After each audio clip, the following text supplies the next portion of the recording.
Tá no ar. Olá! Estamos aqui ao vivo no YouTube, através da plataforma StreamYard, que nos está a apoiar nesta transmissão. Saúdo-vos desde a cidade de Irmesinde, que faz parte do Distrito do Porto. Aqui está uma temperatura elevada, como na maioria do território português, certamente que não há nenhum sítio onde estejam a ter frio nestes dias. Então, o meu nome é Agostinha Pópulo, sou autora deste projeto que se designa Terapoesia e Arte, ungüentos de poesia, literatura e arte.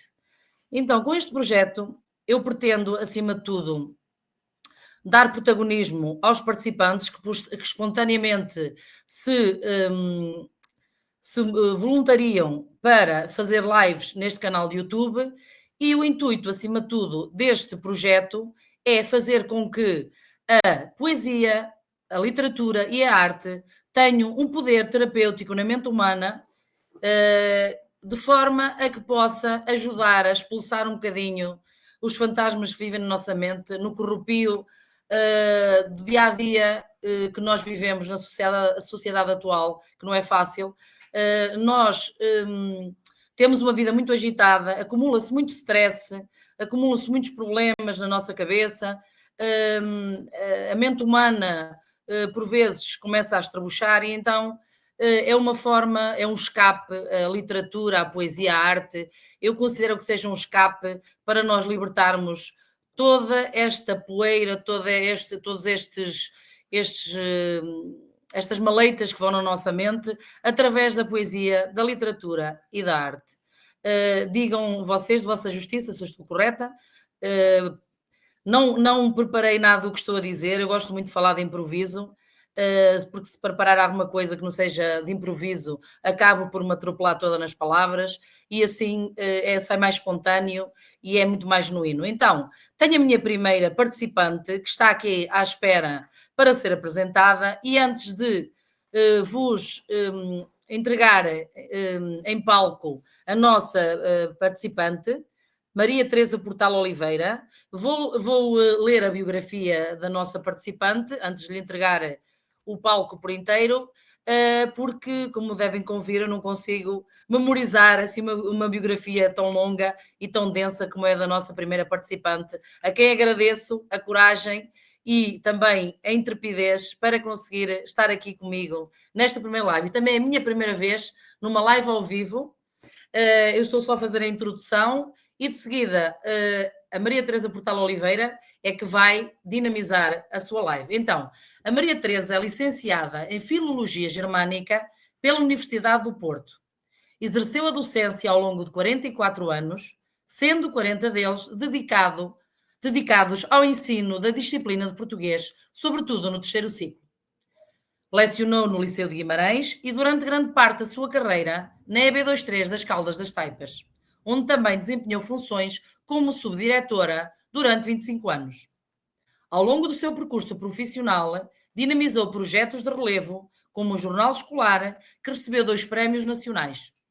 Ministrou jornalismo e criou oficinas de escrita criativa, inicialmente como clube, evoluindo depois para um espaço de desenvolvimento do talento literário entre os melhores alunos da escola. Autorizada pelo Conselho Científico-Pedagógico da Formação Contínua, promoveu formações em diversas áreas. Foi ainda distinguida com o louvor publicado em Diário da República. É rotária há 24 anos e cultiva desde sempre uma profunda paixão pela escrita.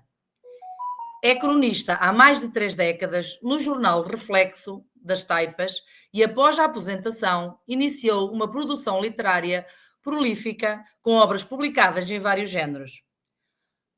No romance destacam-se Vidas Sofridas, Cartas ao meu eu do outro lado do espelho e Desencontros à beira-mar, todos editados pela Busilis, que é uma chancela da editora 30 por uma linha. No domínio infanto-juvenil, publicou Bruxas, Bruxinhas, também da 30 por uma linha, e A Brasinha Aventureira, através da editora Caneta de Estilo, bem como a coleção Os Segredos, que integram 4 volumes, também pela 30 por uma linha, com os 2 últimos títulos prestes a ser lançados Para jovens adultos e adultos, escreveu Ser um Dotado no Século XXII, publicado pela Caneta de Estilo. Na poesia, lançou recentemente a coletânea O Espaço dos Versos, disponível na Amazon, e tem poemas incluídos em várias antologias, editadas pelas editoras Chiado e Cordel de Prata. Integra ainda a equipa da revista literária Noctua Fémina e é responsável pelas crónicas de uma revista digital infanto-juvenil prestes a nascer. Nos últimos anos tem sido distinguida com diversos prémios literários no Brasil, tanto na área da poesia como do conto. Então, apresentada a biografia da Maria Teresa Portal Oliveira, gostaria só de fazer uma referência muito breve como é que eu queria dizer? Já vai sair, sabem que os diretos têm essas coisas. Então, a temática é isso. Eu queria falar só muito rapidamente a temática que a Teresa Portal Oliveira vai apresentar, que apareceu também no post que foi publicado para dar conhecimento desta live. Então, a temática da live é dinamizar a escrita criativa de forma lúdica. Então, a Maria Teresa Portal Oliveira propõe uma série de estratégias, de processos e de truques para pôr jovens e adultos a escrever. A partir deste momento, apresentada a nossa participante, ela vai agora assumir o comando desta live e o protagonismo e o palco é todo dela. Seja muito bem-vinda, nossa querida Maria Teresa Portal Oliveira. Muito obrigada pela coragem para participar nesta live. Também é a minha primeira participante, também é a minha primeira vez e também é da Maria Teresa Portal Oliveira, que eu aqui não vou deixar de tratar como costumo tratar, é a Terezinha para mim. Maria Teresa Portal Oliveira é o nome de batismo e da autora também, não é? Sim.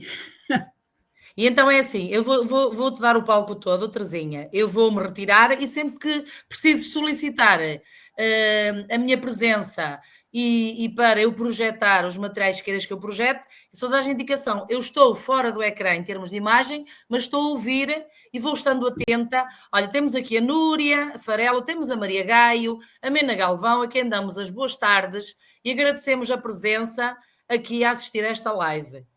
Por isso, Maria Teresa Portal Oliveira, Terezinha, tens a Núria, a Maria Gaio e a Mena Galvão já a assistir a esta live.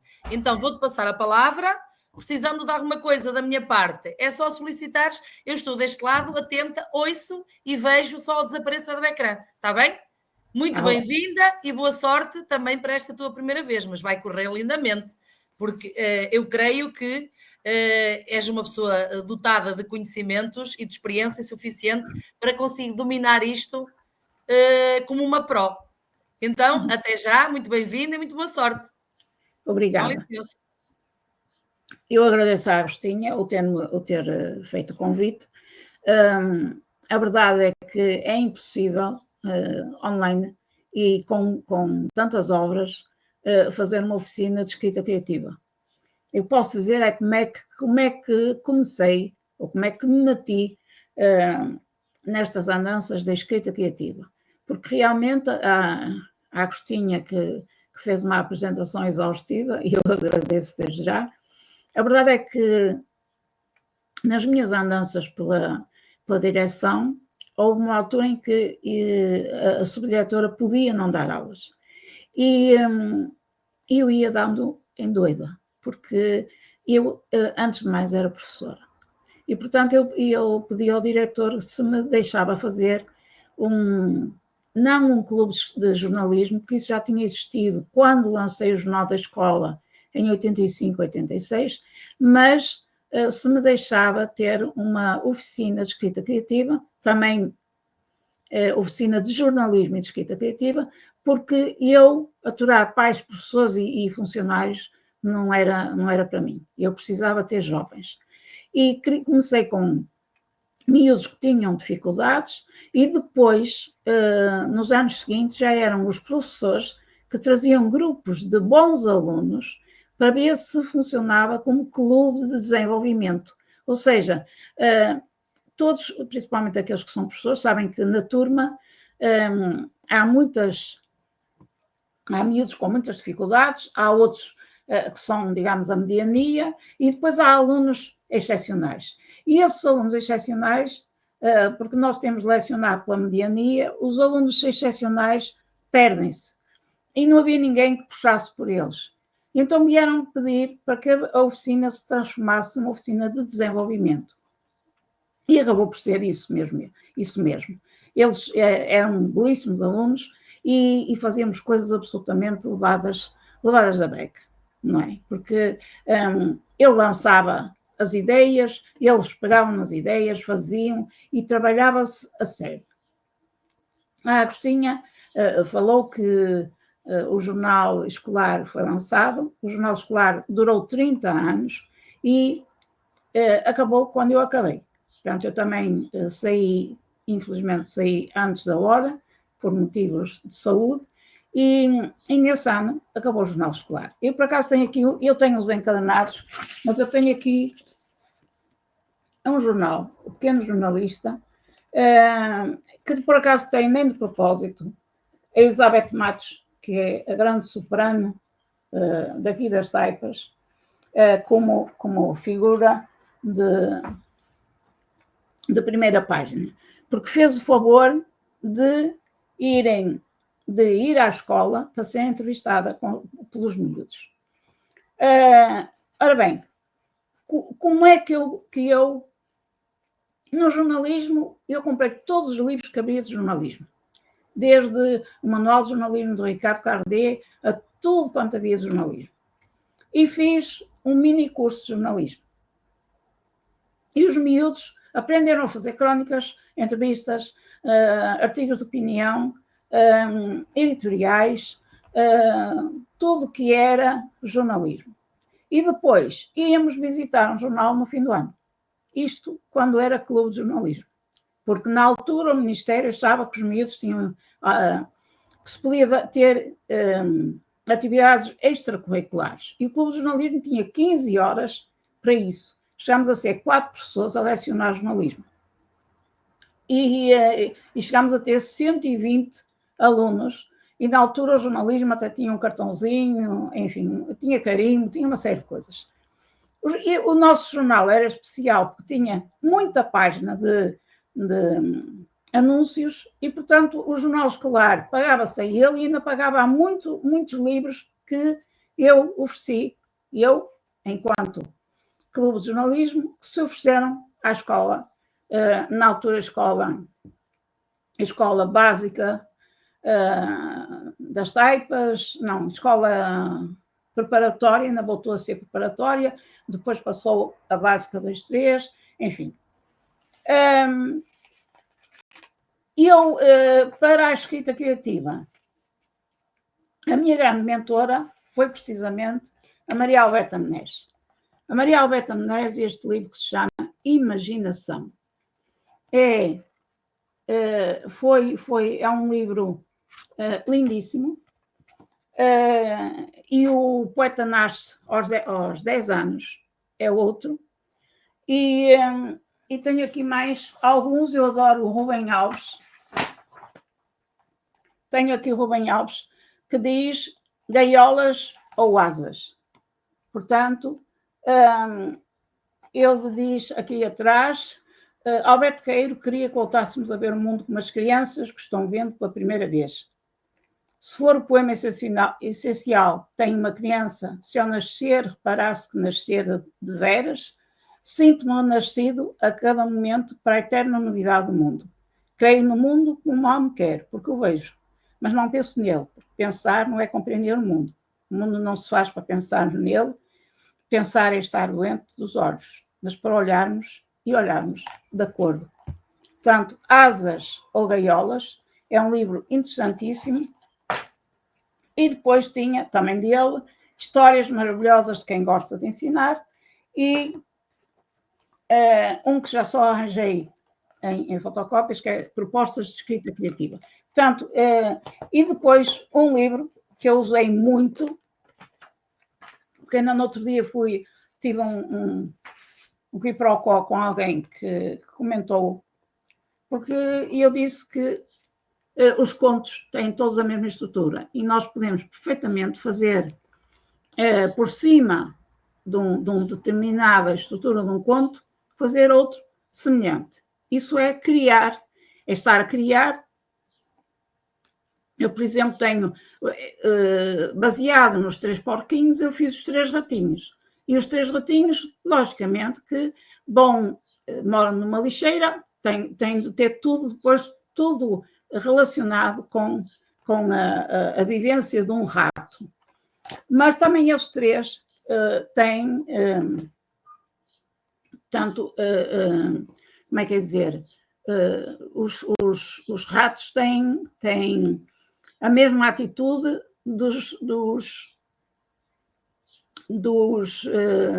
porquinhos. Portanto, temos o rato que vivia a vida a cantarolar, portanto, e que procurou uma porcaria era um queijo. Logicamente que o gato comeu queijo e quis abocanhar o rato. Depois foi para o outro, a correr ter com o outro, que morava num sítio qualquer que também que não tinha segurança, e depois foges para o outro. Enfim, portanto, a escrita criativa era precisamente ensinar os miúdos a meter mais uma personagem, a tirar uma personagem, a misturar as histórias. Isso são tudo ideias e propostas para escrita criativa. Mas antes de fazer isso, temos de educar os sentidos. Porque nós, visuais, abusamos dos olhos. Se nos pedirem uma descrição, a maior parte das descrições são descrições visuais. Nós não temos nem o olfato, nem o tato, nem a audição. É raro. E então obrigar os miúdos a fazer, ao fim e ao cabo, sinestesias. Eu sei que agora virou moda os nomes não terem adjetivos, ou os adjetivos serem poucos, e o advérbio também. Mas a verdade é que a sinestesia é riquíssima e pode enriquecer um texto. Aliás, eu tenho dito em muitos textos o que é que o Essa anda a dar trambolhões no túmulo, porque ele usava a tripla adjetivação e o advérbio a torto e a direito. E é um grande escritor da língua portuguesa. Portanto, claro que temos de acompanhar os tempos. Acompanhamos os tempos e eu própria, porque eu sou licenciada em germânicas e tenho línguas muito gramaticais. O caso, por exemplo, do alemão, que ainda tem os casos latinos lá todos metidos. O português também tem. Estão escondidos, mas temos. E as pessoas, principalmente aqui desta zona, dizem uma coisa que a mim me põe doente, que é o cujo U, quando o cujo U já significa do qual. Portanto, esse é mesmo genitivo e está lá bem marcado. E depois, portanto, a seguir ao jornal escolar, comecei então a dar aulas de escrita criativa. Quando é que isso, se entrarem no meu site blog, veem lá quando é que eu comecei a escrever, não é? Eu comecei a escrever muito cedo e, por incrível que pareça, eu comecei a escrever em inglês. Se não contarmos com as histórias que eu inventava para o meu filho mais velho, porque essas eu perdi-as, porque eu contava-as para ele adormecer e ele arranjava a forma de estar a contar histórias e ele não dormir. E depois, no dia seguinte, criar as mesmas histórias. Eu, passado anos, houve uma história que eu escrevi e que era o carrinho vermelho, na cidade do Vroom. Essa história está publicada no meu site blog com a fotografia da minha neta, tinha ela para aí 1 ano, que está com um carrinho vermelho na mão. A verdade é que eu tenho aqui os contos populares, porque eu tive uma turma que os miúdos não conheciam os contos populares. E então eu começava, era uma turma do 8º ano, eu começava todas as aulas com a leitura de um conto. Só porque uma vez eu perguntei quem não se... Perguntei, o Gato das Botas, o que é que tinha feito, e os miúdos não conheciam o Gato das Botas. Isso é impossível que vocês não tenham ouvido o Gato das Botas. Se não ouvirem em casa, ouviram no infantário, no jardim de infância. Mas eles diziam que não. E isso, então pronto, vamos começar a contar histórias. E era o tempo, aqueles primeiros 5 minutos, eram uma delícia, ninguém os ouvia, porque eles adoravam ouvir contar histórias. E isso está-se a perder, e muito, nas famílias. Porque hoje as famílias, eu bem sei que já não dá, um ordenado não dá, tem de ser 2, os pais bem estourados do trabalho, e são eles próprios que chegam a casa, até lhes enfiam um telemóvel na mão, ou põem-nos a ver filmes, que assim não têm de se preocupar em estar a prestar atenção aos miúdos, não é? Porque têm de cozinhar, têm de, enfim, tratar de fazer a lida da casa. E eu tomei aqui alguns apontamentos, que não estou a seguir nada, como a Agostinha disse. Oficina escrita criativa. Escrita criativa é precisamente aquilo que eu faço. E faço de uma maneira indisciplinada. Portanto, eu não tenho planos, eu sou incapaz de fazer um plano, porque se eu fizer o plano, eu não cumpro o plano, e, portanto, a escrita flui à medida que eu escrevo.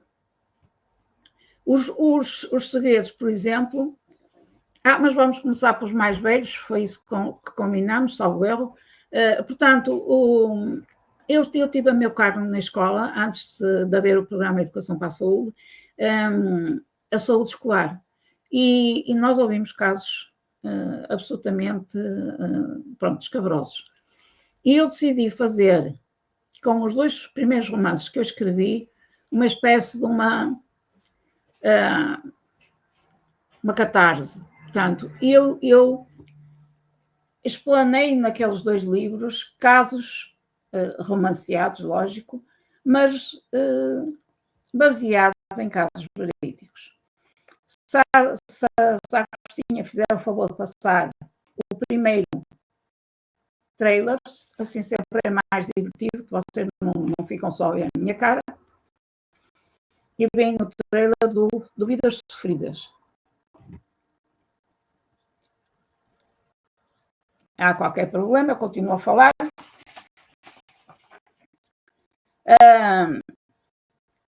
Como é que nasceram os segredos?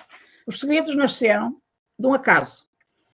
Eu estava sentada ao computador e começo a ver, no jornal, na altura, na época, começo a ver notícias, uma notícia. Já me está a ouvir, já vai pôr a Vidas Sofridas. Não estamos ainda a...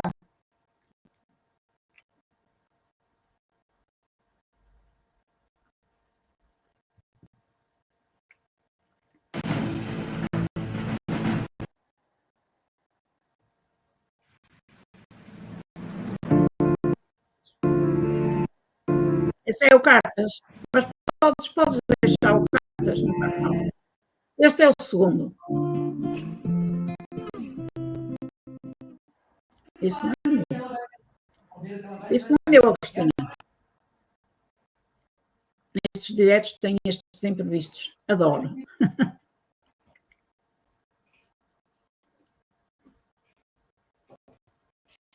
É esse, acho que é esse. É.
Obrigada, Agostinho. Portanto, como viram ali, fala-se maus tratos, corrupção, portanto, todos os temas que são atuais, ao fim e ao cabo, e eu narro de uma forma anunciada muita coisa que ouvi, e portanto eu estou a exorcizar os meus demónios. O Cartas ao Meu do Outro Lado do Espelho, que foi o segundo romance, é um texto epistolar que não é muito comum existir. Este foi um desafio lançado pelo João Manuel Ribeiro e eu apanhei. Só que, em vez de ser um diário, é uma espécie de um diário, mas é uma espécie também é também epistolar, portanto, porque a Maria, que é a médica que está com uma valente depressão e tem todo o motivo para estar, escreve cartas à Mia, que é quem ela vê do outro lado do espelho. Vamos ver então o segundo book trailer, só para andar mais rapidamente.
Eu não resisto a contar um dos casos. Eu tive 2 médicas a ajudarem-me a fazer o livro, porque eu não tinha casos para que enchessem, digamos assim, porque a médica resolve voltar para o serviço. Nós vimos a saber depois, mais tarde, que ela era psiquiatra, mas desistiu de psiquiatria e voltou atrás e fez o curso de Medicina Geral e Familiar. Ele era médica de uma unidade de saúde familiar. E então, como médica da unidade de saúde familiar, ela logicamente tinha os utentes dela e muitas das vezes, como estava de urgência, recebia pessoas que não eram dela, não eram doentes dela. E fazia também urgência no hospital, como faziam todos. Agora não sei se fazem, mas todos. Eu pedi a ajuda de 2 médicas, uma do Distrito do Porto e outra do Distrito de Braga. E elas mandaram casos. E eu pedi casos leves, porque pesados já eram os meus.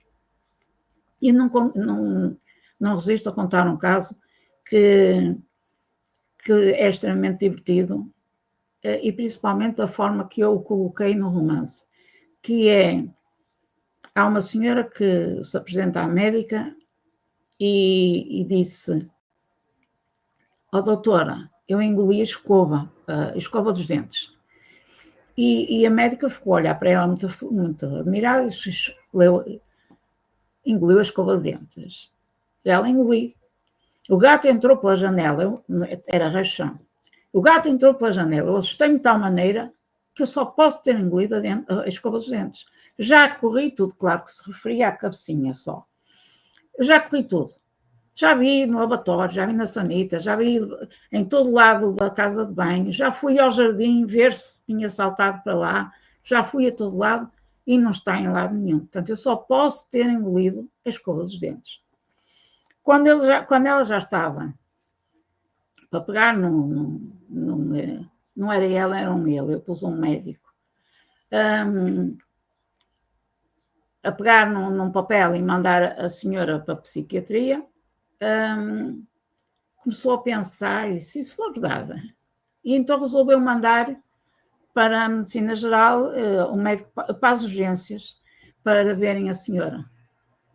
E nas urgências eles viram e a senhora tinha mesmo engolido a escova dos dentes. Foi tirada por uma endoscopia. Portanto, há situações para aliviar um bocadinho aquele romance que está muito pesado. E principalmente a parte final. Porque a parte final é verdadeira. E é verdadeira porque... E não vou dizer mais nada. Porque... E passou-se na minha escola e foi uma professora que morreu da forma que eu digo que a médica morre. Portanto, é muito pesado o romance. Pode ser mais curto que o outro, mas é muito pesado. E depois temos os Desencontros à Beira-Mar. Os Desencontros à Beira-Mar é um romance de amor. E esse é um romance de amor. Eu posso dizer que teve como revisora a Teresa Dangerfield. E mando daqui um olá e um beijinho à Teresa, porque teve muito trabalho em convencer-me a não matar a personagem principal. Eu só, não mates. E a verdade é que me convenceu e eu não matei a personagem principal. Eu tinha a mania de matar toda a gente. E, portanto, pronto, ficaram felizes. Agostinha, o último dos adultos, para depois falarmos dos segredos.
Ora, tenho aqui uma pergunta, obrigada Maria Gaio. Não tem plano, mas parte de uma ideia.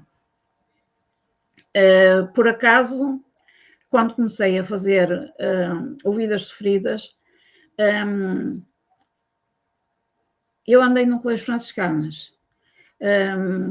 Não era um colégio particular, era um colégio oficial e sempre gostei imenso de franciscanas. E quando pensei em fazer o romance, eu inventei 2 conventos, um em frente ao outro, que são monumentos nacionais.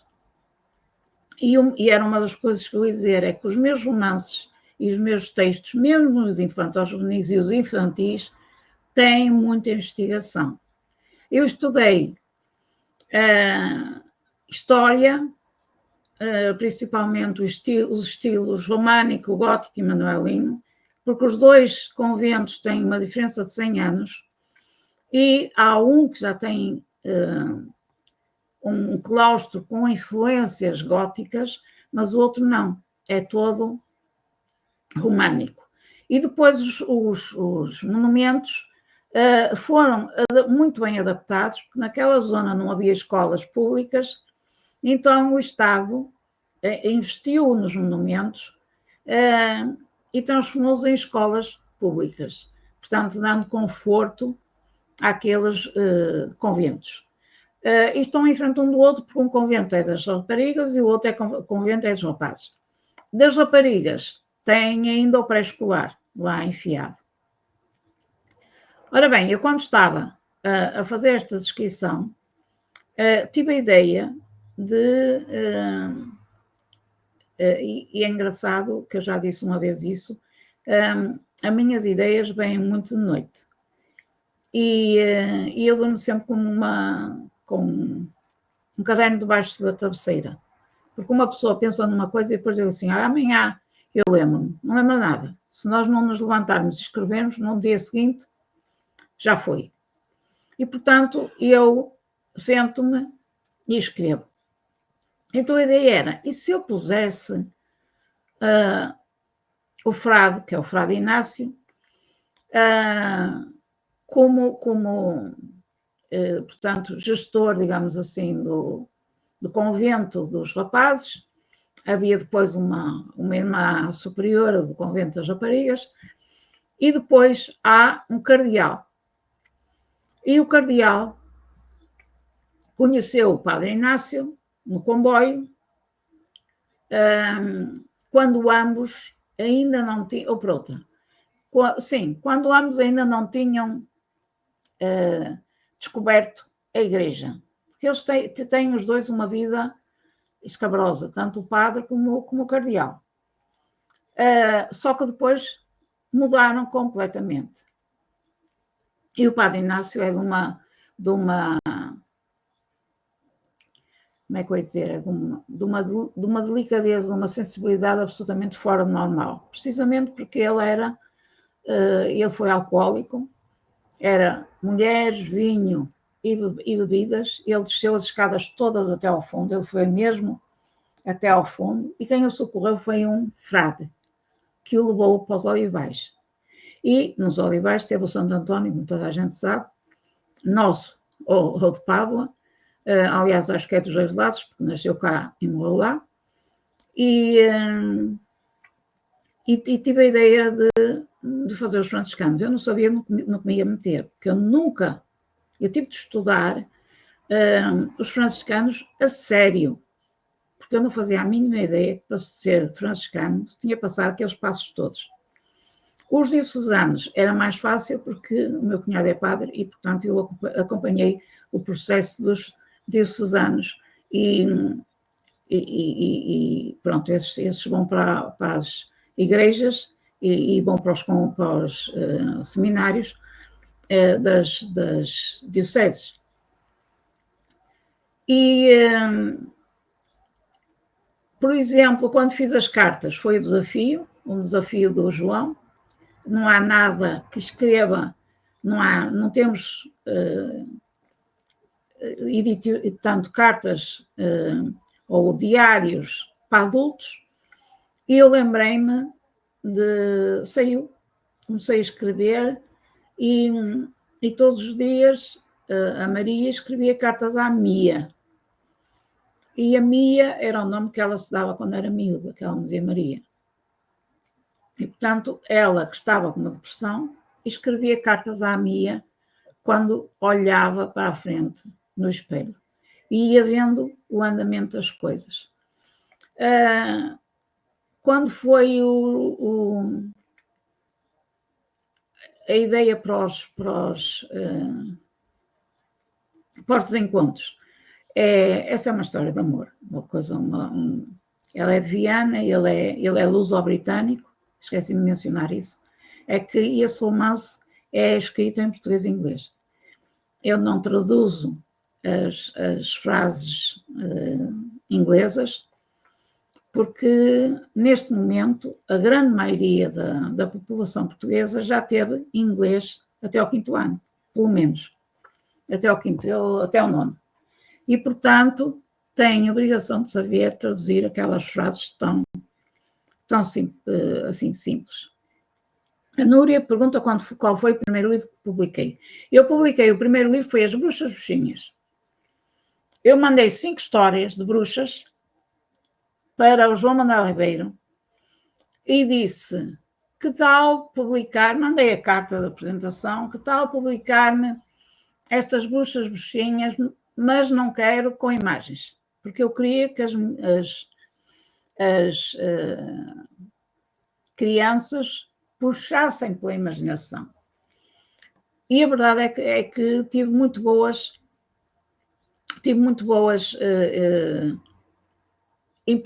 como é que é dizer, muito bons resultados nas primeiras apresentações que eu fiz. E de tal maneira que eu, no fim das apresentações, e agora eu andei aqui atrás das bruxinhas, elas estavam todas online, não sei o que aconteceu, cada turma que visitava, e eu construía outra história de bruxas. E, portanto, foi realmente muito interessante. Já agora, podes começar com as bruxinhas, já que a Núria fez a pergunta. As bruxinhas têm uma música que eu comprei e que está no book trailer, que só foi feito agora. Portanto, quando eu publiquei as bruxinhas em 2021, não tinham.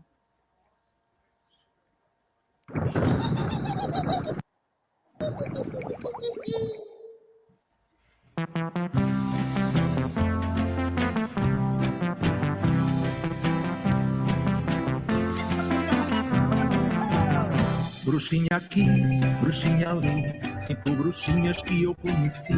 Agora eu quero muito brincar, nas vassourinhas vou viajar.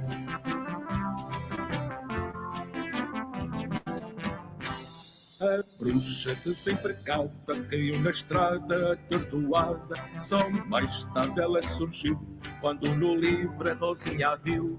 E quando a encontrei, sorriu e veio brincar. Com voz de perlim-pim-pim, pôs todo mundo a dançar. Bruxinha aqui, bruxinha ali, 5 bruxinhas que eu conheci. Agora eu quero muito brincar, nas vassourinhas vou viajar. Ficou um vídeo engraçado, porque esta não tem imagens, e a história dá precisamente para uma dança de roda. Tem mais versos, lógico, aqui só apareceu a primeira quadra e o refrão. Tem uma quadra para cada uma das bruxas, são 5 bruxinhas, e principalmente a última faz um sucesso dos diabos, que é a bruxa errática, que é a bruxa dos erros ortográficos, e principalmente porque tem como 2 associados a bruxa de desconcentração e a bruxa de desatenção. E o feiticeiro desinteresse e tudo aquilo que nós nos queixamos nas reuniões de direção de turma. E depois, os miúdos adoram quando eu digo que a bruxa errática contava aos bruxedos que os sócios dela tinham deitado naquele dia, e como eles, graças a Deus, é desatenção, desinteresse e por aí fora, deitavam-se a dormir e não faziam nada. E resultado, quando estava na altura de apresentar as varinhas à bruxa errática, o que é que eles faziam? Lançavam os feitiços a torto e a direito. E é por isso que há muita gente adulta que dá erros ortográficos. Os miúdos adoram isso, porque realmente, quando eu digo há gente adulta que dá erros ortográficos, eles riem-se. E muitos deles começam a dizer, meu pai dá. Pronto. Foram realmente esse. E esse foi publicado antes de eu fazer qualquer mentoria com o João Manuel, e nada, foi assim. Eram 5 histórias que eu tinha e que mandei, e foi publicada logo. Depois, com a mentoria, comecei a publicar os segredos. O primeiro são 4. Os segredos da casa abandonada e os segredos da aldeia da meia-lua. Nasceram porque, mais uma vez, a subdiretora não aguentava estar sem dar aulas, e nessa altura eu fazia aquilo que tinha a fazer, dava as minhas aulas também de escrita criativa. Aliás, eu ainda não esqueci-me, eu ia ver se ainda está online, porque o jornal chama-se O Pequeno Jornalista, e no Clube de Jornalismo, na oficina, nós criámos os pequenos jornalistas no Wikijornal. Era uma plataforma que estava online. E os miúdos de jornalismo publicavam lá todas as notícias que tinham acontecido durante o dia. Eram eles que faziam as notícias e que tiravam, e eu encarregava-me de tirar as fotografias. Estávamos sempre em direto. E eles até diziam, professor, nós somos o número 1 a nível nacional. Eles descobriram lá um processo de saber que éramos realmente o número 1 a nível nacional, os pequenos jornalistas, que têm lá o ratinho à beira do pequeno jornalista. E foi uma época engraçada. E, portanto, o que é que me lançou? Em 2012, 2013, começaram a surgir notícias em que apareciam arcas com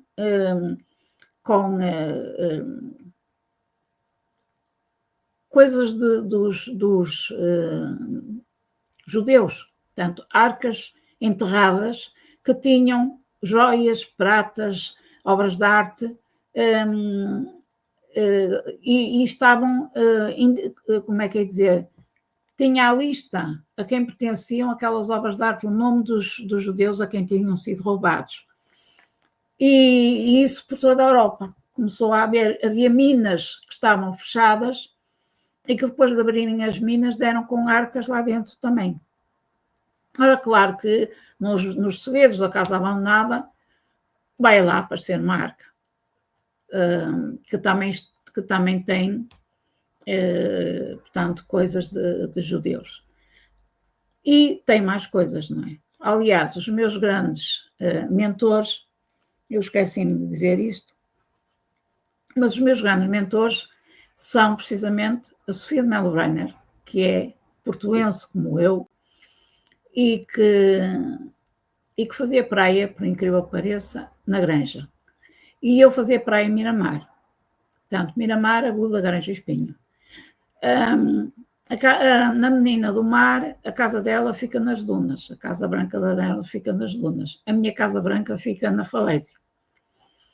E temos mais algumas coisas em comum. Como, por exemplo, a saga, não sei se vocês conhecem a saga, mas acho que sim, da Sofia.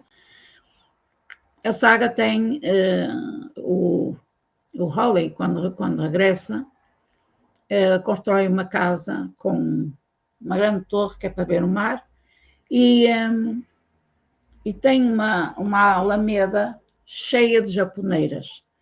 As japoneiras é a flor do Porto. Aqui chamam-lhe cameleiras ou camélias. Eu habituei-me a chamar japoneiras, e eram japoneiras que eu utilizava. Pelos vistos é camélias. Mas a camélia é a flor do Porto. E os jardins antigamente estavam cheios de camélias. Agora não sei. E ela então fez a avenida cheia de camélias.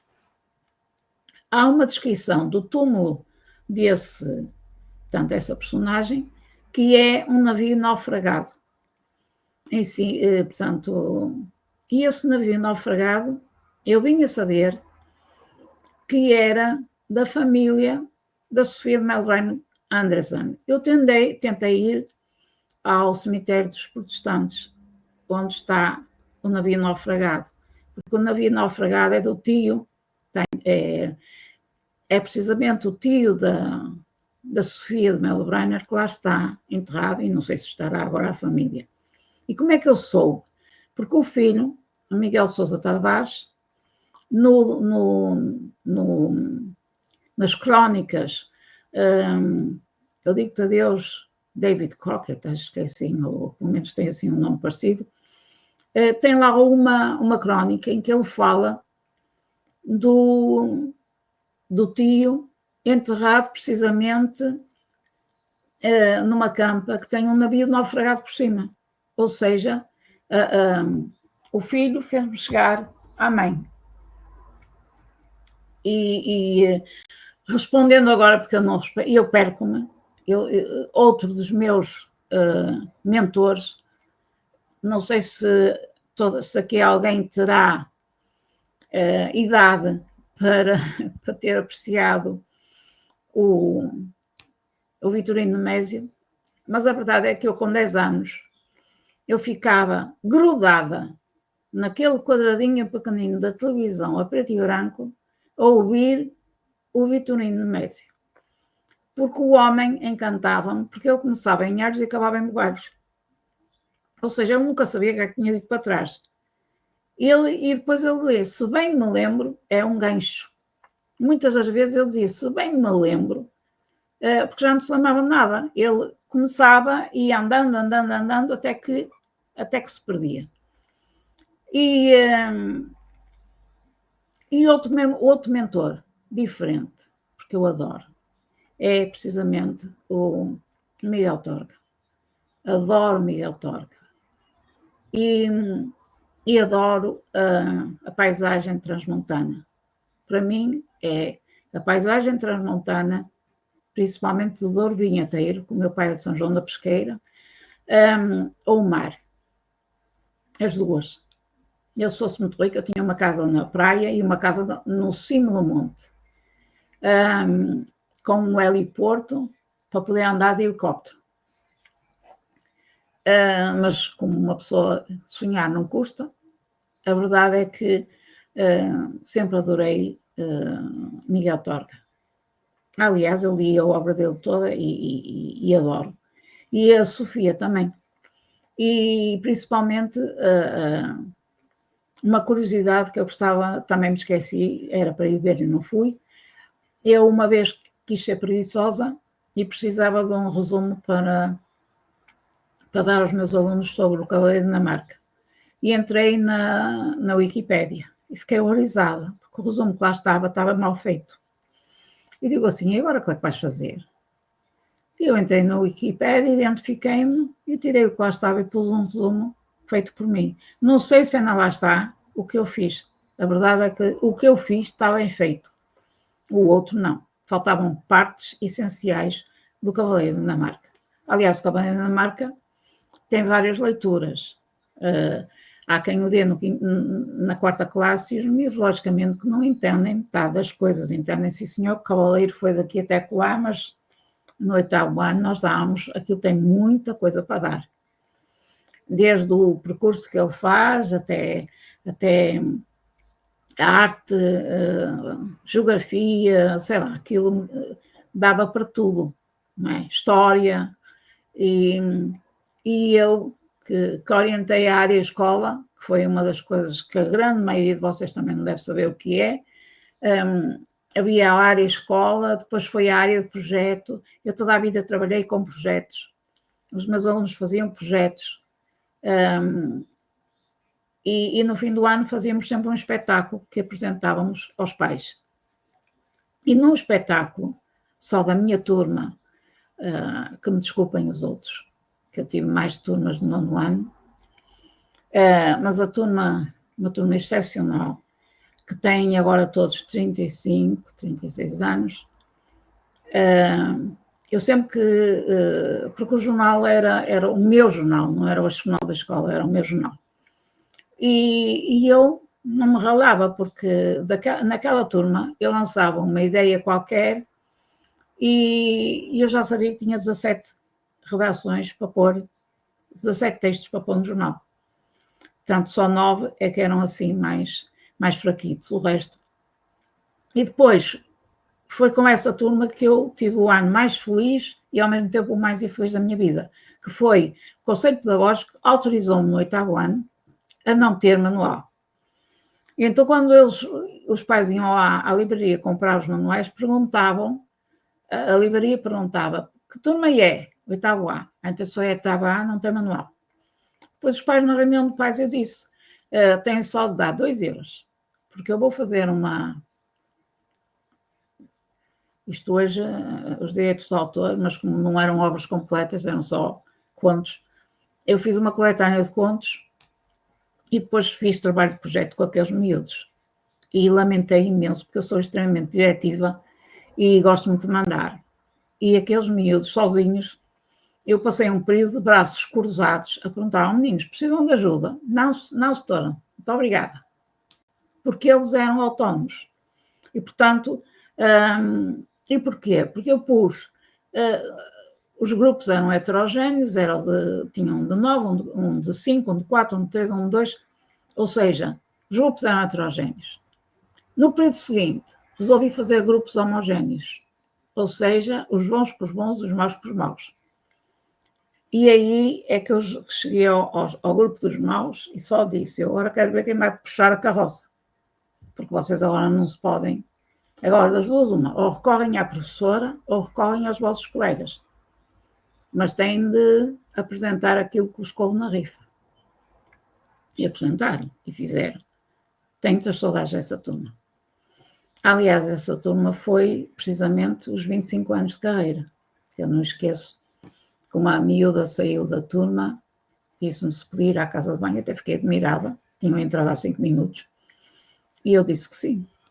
E ela apareceu-me com um ramo, com 25 rosas brancas, nunca mais esqueci isso, porque eu fazia precisamente no dia 16 de dezembro 25 anos de docência, que eu entrei no final do primeiro período. Portanto, estava a falar das arcas, ou seja, eu vou para a Segunda Guerra Mundial, é um bocado puxado para os miúdos, mas os miúdos, o primeiro é praticamente uma historinha, só encontram a arca, encontram várias coisas que aparecem, encontram as tais joias do museu que é verdadeiro, que eu fui procurar um museu que tivesse sido roubado nessa altura, e foi o Museu Metropolitano de Nova Iorque, que foi roubado e ainda não apareceu nada, mas logicamente que eu pus a Caixa das Joias a aparecer na Casa da Falência. Nos Segredos da Aldeia da Meia-Lua, já tinha falado tanto da casa, logicamente que a casa pertencia à aldeia, e então aparece a Aldeia da Meia-Lua. E chega-se à conclusão que a Aldeia da Meia-Lua foi um momento de passagem entre o continente, ou pronto, entre a Alemanha e os Estados Unidos. Portanto, paravam ali e depois seguiam.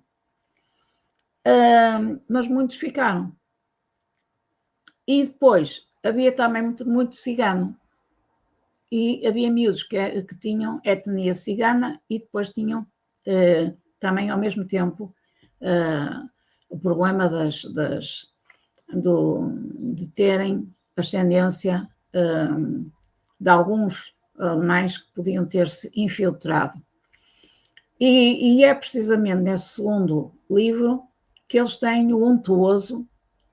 Eles punham nomes a todos os professores, estão nomes castiços, porque a professora de inglês chamava-se Pires e ela era a Miss Cap. Depois tinha a professora de história, já tinha outro nome qualquer que agora não me lembro, mas a verdade é que todos eles tinham nomes assim. O Gypsy Indian é arquiteto, mas é cigano. E na faculdade achavam que ele era colombiano, que era peruano, que era tudo menos cigano, ele também nunca disse nada, e então chamavam-no Gypsy Indian. E os alunos também apanharam o nome do Gypsy Indian, que ele já trazia da faculdade, porque era muito difícil um cigano montar um gabinete de arquitetura e lançar-se, de maneira que ele era professor de EVT. EVT e depois EV, porque ele depois vai acompanhá-los no terceiro volume e no quarto. Ele e ela, a professora de português. Ou seja, mete os nazis, o neonazismo, porque já estávamos a ter, e agora temos cada vez mais, o neonazismo a aparecer, e querem raptar um dos miúdos, porque, entretanto, nós sabemos que o avô, afinal, não é quem aparenta ser, e passam, portanto, os miúdos são excelentes, e eles acabam por descobrir tudo. E, portanto, são aventuras, como disse ontem a Teresa Danja, foi que eu pus as minhas aventuras online, e ela comentou, é de ler porque prendem desde o princípio até ao fim. realmente são estruturas que prendem. Agora, usando a terminologia da Analita, porque foi uma das coisas que eu fixei, eu não sou uma escritora arquiteta, nem eu sou uma escritora jardineira.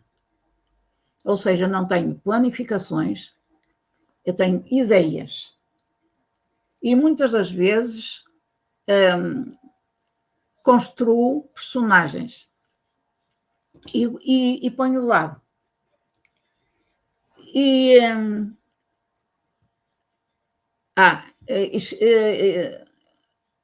Pode ser sim senhor, uma ação terapêutica para o escritor.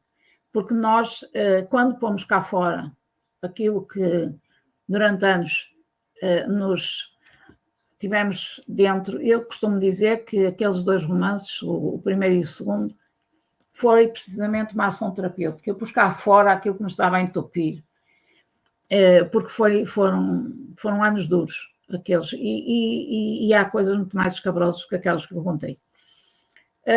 Portanto, tem também um poder curativo e um poder terapêutico, sem sombra de dúvida, a escrita. Para mim, é terapêutica porque eu já disse que eu, quando estou down, há 2 coisas que eu faço. É ouvir, mas isso tem que estar sozinha em casa, ouvir ópera em grandes berros, que eu só gosto de ouvir ópera, no máximo, ou ópera ou música clássica, e ao mesmo tempo estou a escrever. Por exemplo, poesia. A poesia sai nos meus momentos. No outro dia, por exemplo, estava a ouvir uma música e de repente peguei no papel, tenho sempre papel ao meu lado, e comecei a escrever. E saiu aquela história dos 70 anos e a outra que eu publiquei antes. Portanto, foi uma coisa que saiu no momento.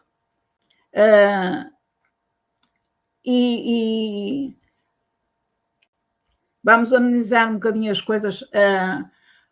Portanto, os segredos estão os dois praticamente explicados. O segundo é um bocadinho mais pesado do que o primeiro. E agora os que vão sair, o terceiro e o quarto, porque eu não consigo conceber que uma coleção possa ter mais do que 4, 5 exemplares, porque torna-se muito pesada. A verdade é que eu fiz alterações e o terceiro volume, eles já estão no 7º ano. Então, no 6º ano não houve aventuras, eles já tinham descoberto as aventuras todas da vila, da aldeia.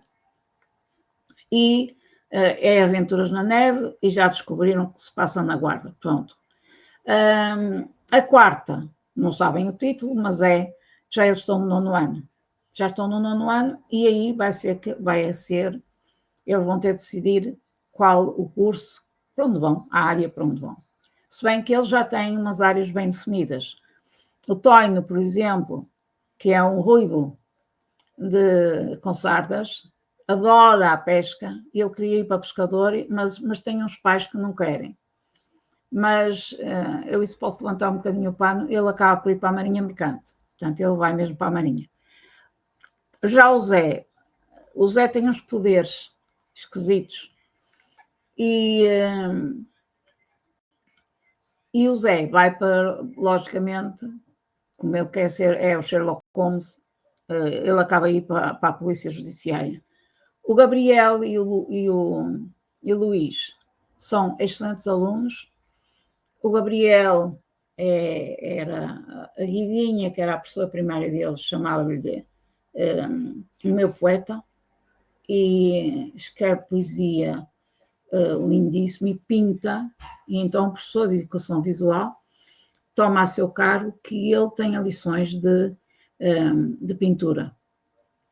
Entretanto, a nova dona da Casa Abandonada aparece como sendo uma famosa escritora e depois descobre-se mais tarde que também é pintora, mas isso está nos segredos dos deuses.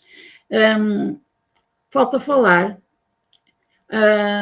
Nós não vimos, não vimos os trailers, ouvimos. Já agora perdi-me. Eu começando a falar, nunca mais calo. Olá, Terezinha. Desculpa eu estar a invadir aqui a tela. Falta apresentar os book trailers da Brasinha, dos Segredos de Ser um Dotado. Agora é só comandares daí, eu saio novamente e projeto aquilo que me pedis. E desculpa aquelas falhas técnicas, mas é falta de criança. Os book trailers. Faltam os 2 book trailers dos Segredos, não é? Sim, Brasinha, os Segredos e o Ser um Dotado. Então põe os book trailers dos Segredos um a seguir ao outro, se faz favor. Primeiro os Segredos, certo? Sim. Então, com licença, vou sair.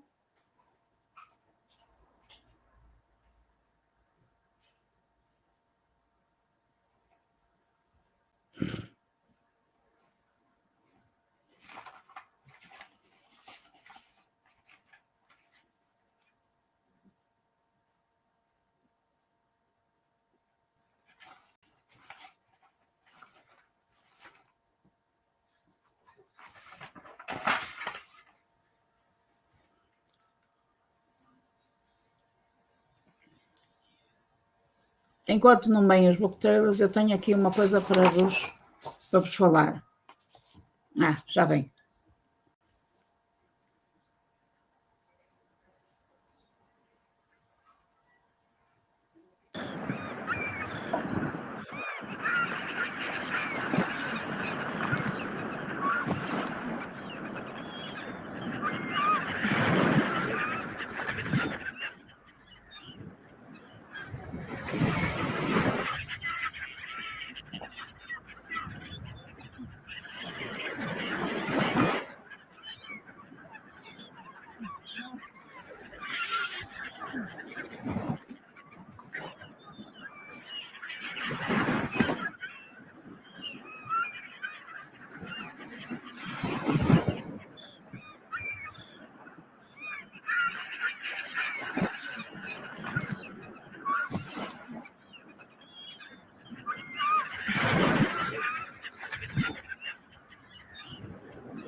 E agora, o que eu vou falar está na voga.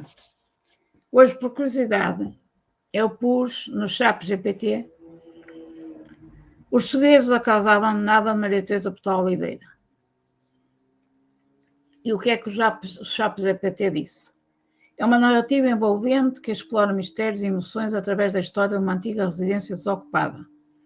A trama revela os segredos escondidos entre as paredes da casa, envolvendo personagens que frequentam seus próprios dilemas e descobrem verdades ocultas.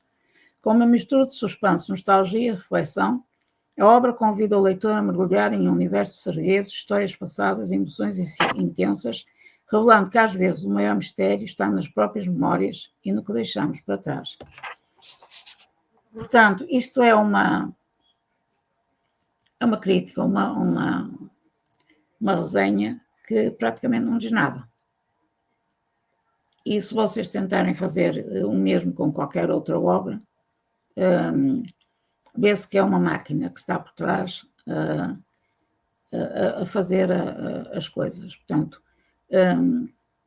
é uma das coisas que eu não gosto, é o ChatGPT. Aliás, eu sou muito manuscrita, eu escrevo tudo à mão e só depois é que passo para o papel. Ou seja, muitas vezes ando atrás de uma história que eu sei que escrevi e vou dar com ela num dos cadernos que ainda não está passado para o computador. Porque escrevo mais, agora não. Agora já me proíbo de escrever, porque senão nunca mais paro. E agora já digo a frase, atendendo à idade, porque eu fiz anteontem, 70 anos, já não me interessa estar a criar mais coisas, interessa-me publicar aquilo que cá está. E ainda tenho dois romances que estão, um já está meio feito, outro está por acabar, e vamos acabar com uma que ultimamente está na moda, e eu também me deixei influenciar, até porque eu adoro ficção científica. E o ser um dotado no século XXII leva-nos para uma reflexão muito grande, e eu anteontem, estive ando a fazer fisioterapia em Esposende, e eles viram aquela nuvem no velo e a ventania toda que pôs toda a gente em pânico. Portanto, nós cada vez temos fenómenos atmosféricos mais aterradores, estamos com um calor horroroso, vem aí tempos mais frios, vamos ter novamente tempestades. Aliás, ainda hoje estava tempestades em França, não está tão longe como isso, com enchentes e enxurros. E nós, aqui eu já me habituei, que moro numa aldeia perto das Taipas, em que o meu tempo no meu, como é que se chama isto? No meu telemóvel, diz-me ao minuto no sítio. Então diz, prevê-se dentro de uma hora que em São Cláudio há rajadas de ventos ciclónicos e chuva torrencial.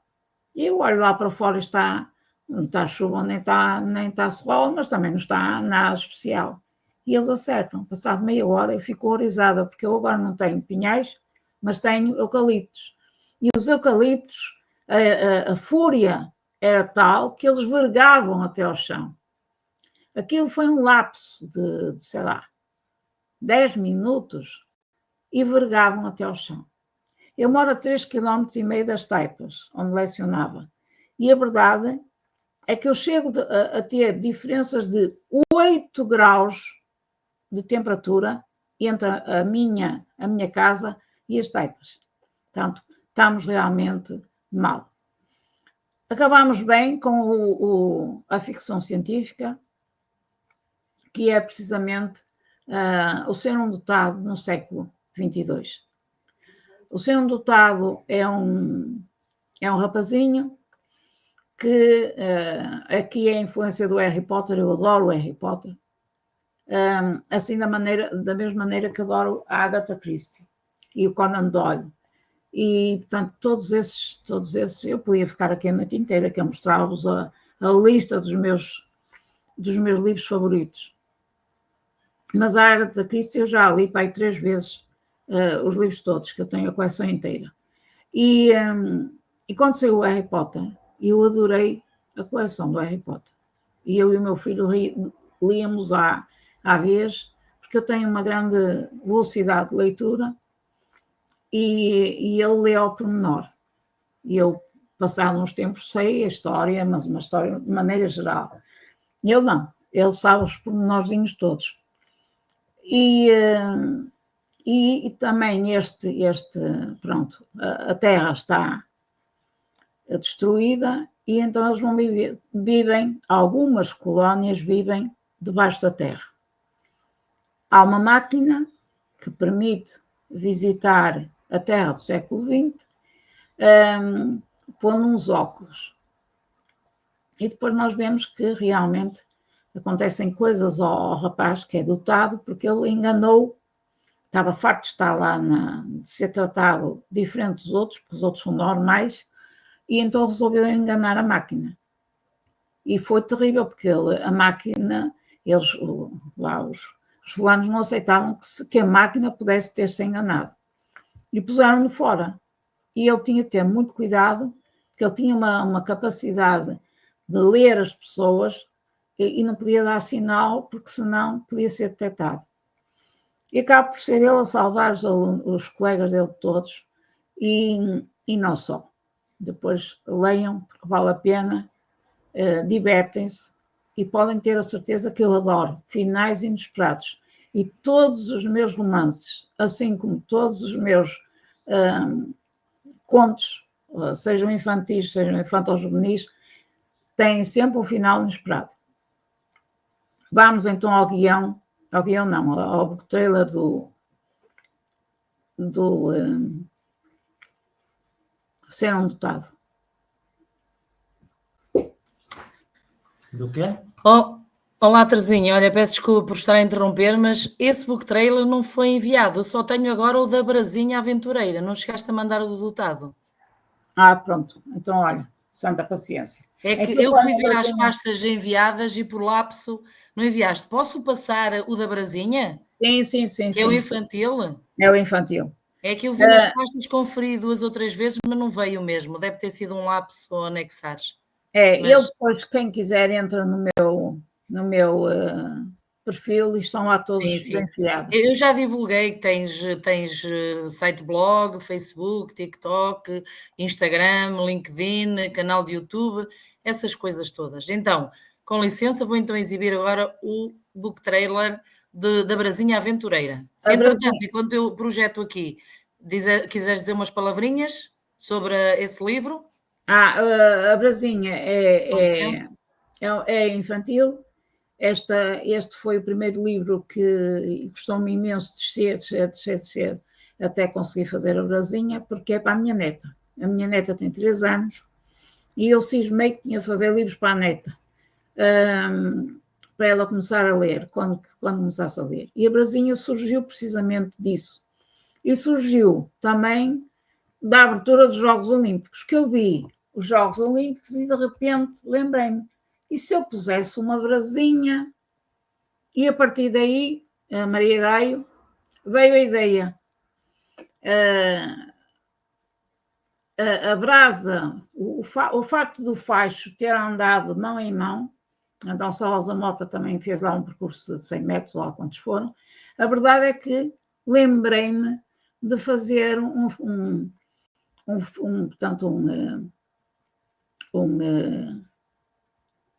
historinha sobre a Brasinha. É muito engraçada a história, e o mais engraçado é quando as Taipas é a capital das escutarias. E o primo dos seguros, o Carlos Marques, disse-me que o facho, que é os talheres com que eu como todos os dias, tinha sido criado com base no facho olímpico. Eu então andei atrás do facho olímpico e descobri isso, que realmente o facho tinha nascido nos Jogos Olímpicos de Montreal em 1976. E aquilo foi um sucesso, o facho. Hoje acho que já não se fabrica, mas a verdade é que se fabricou e houve imensas fábricas, inclusive, que copiaram o feitio. Não pode ser exatamente igual, porque aquilo tem patente, mas punham assim uma mosquinha, uma coisa qualquer, e eu descobri na minha gaveta dos talheres da cozinha que tenho facho verdadeiro e facho falso. Eu depois publico também na minha página, se vocês quiserem lá entrar, e já está publicado, mas posso lá publicar novamente, o facho verdadeiro e o falso, nota-se ligeiramente, mas nota, que deu origem portanto, que teve origem nos Jogos Olímpicos de Montreal. Esta brasinha já fala, porque era para sair antes dos Jogos Olímpicos de Paris, não saiu, e portanto disse que, já no fim do livro, diz que já esteve nos Jogos Olímpicos de Paris. E fala nos próximos, que são em Milão, que é os Jogos Olímpicos de Inverno, e depois os Jogos Olímpicos de Verão, em 28, que toda a gente viu Tom Cruise a levar a bandeira olímpica de motorizada e depois entrar no avião. Portanto, vamos ver a brasinha.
Sabem-nos. Ora bem, falta só falar, porque aí o desafio veio da doutora Conceição Lima, que tem a Rádio Vizela, onde ela apresentou um programa de poesia. E então ela, que fez a apresentação da minha obra As Cartas ao Meu Doutorado Espero na Biblioteca Robandão, só me perguntou para quando a poesia.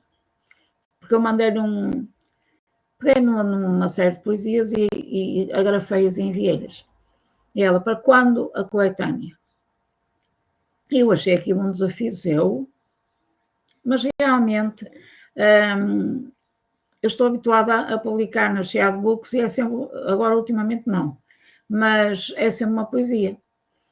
E os prémios que eu ganhei lá fora foi com poesia. E não sei realmente porque é que eu não publicava a poesia. De maneira que resolvi fazer a publicação da poesia com a ajuda da agência da Analita Santos e publiquei-a na Amazon. Pronto. É a alma poética que está lá.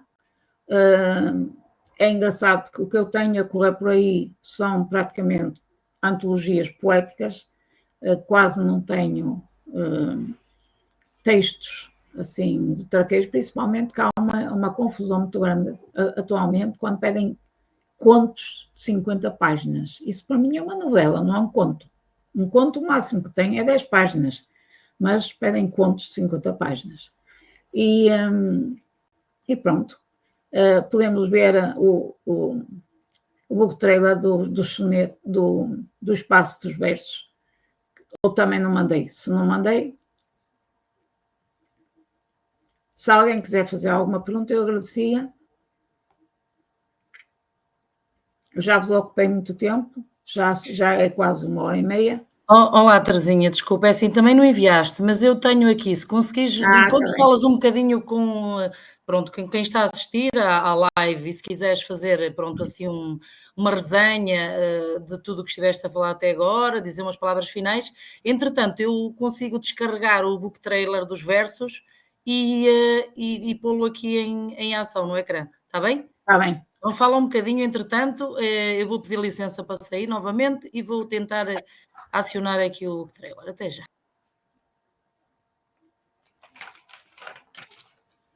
Como fazer escrita criativa com os livros? E eu sou muito como... eu há um bocado não sei se citei-o como um romance do Daniel Pennac, acho que sim. E há vários direitos do Daniel Pennac que eu uso, e agora uso cada vez mais, que é não ler. Se o livro não me está a agradar, ponho de lado. Saltar páginas. Isso não é coisa que me agrade, mas... ir ver o fim. Não vou. Porque se eu for ver o fim da história, perco logo o interesse. Portanto, é um conselho que eu dou a quem quer, enfim, ler. Ler o fim, para mim, é perder o interesse do livro. E depois, se forem como eu, não leiam na cama, porque eu fiz isso muitas vezes. Então se eu levava o livro, e o livro era muito... Agora vou usar uma palavra que não se pode dizer online, que é chato. Se o livro fosse chato, começava a me enervar, e eu que tenho dificuldades em dormir, então é que não dormia. Então, em vez de... Se o livro me interessava, à noite ia-se, porque eu ficava a ler a noite inteira e levantava-me para ir para a escola. Portanto, eu tenho esse problema. É que quando eu leio, eu era leitora compulsiva. E agora digo que era, porque era leitora compulsiva. Agora tornei-me, agora menos, porque me impeço de escrever. Porque se eu vou voltar às escritas é para acabar aquilo que eu quero acabar. Porque realmente não interessa estar a pôr mais coisas fora. Porque não há quem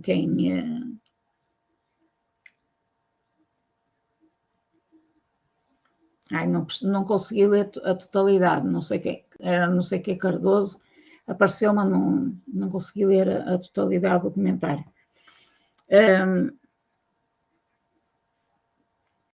Agora, há muita gente que faz publicações de autor, e os autores que têm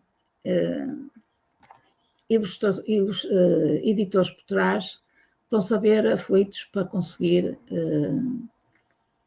vender as suas obras e dar contas aos editores. E também há um problema, é que, pelo menos este ano notou-se, as câmaras não chamam escritores.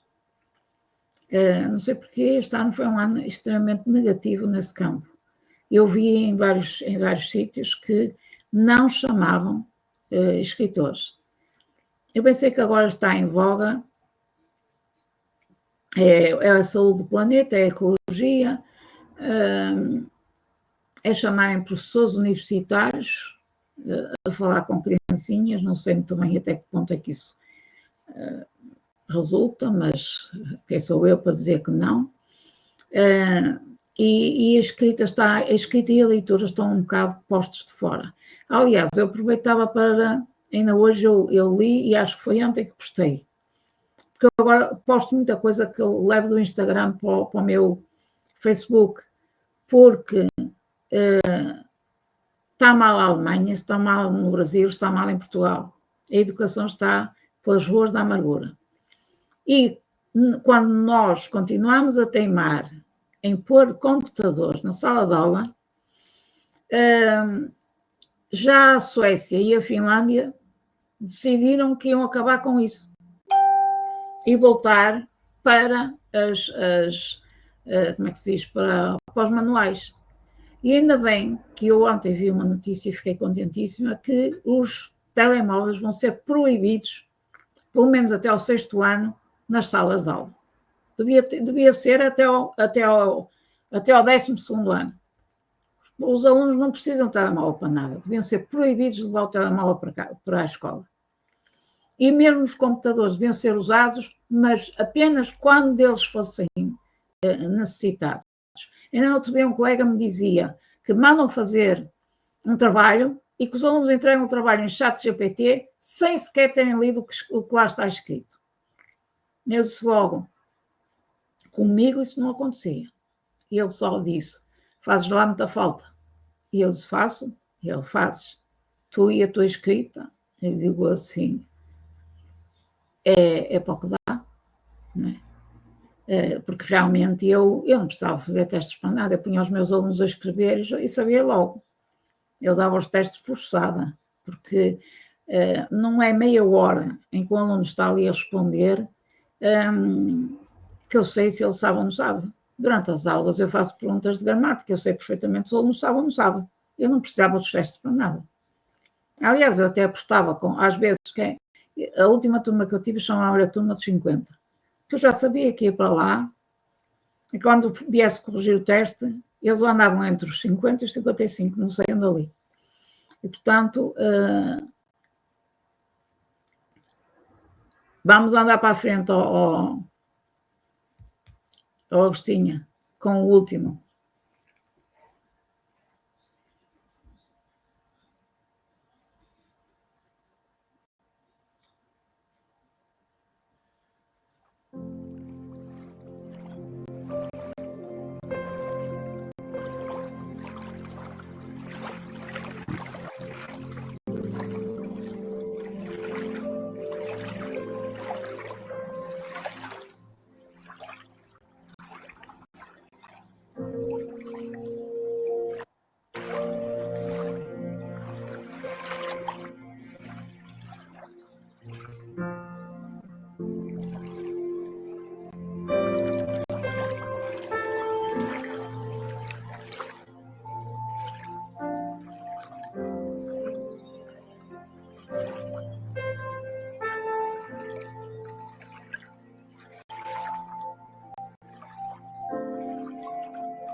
Há mais alguma pergunta? Não sei.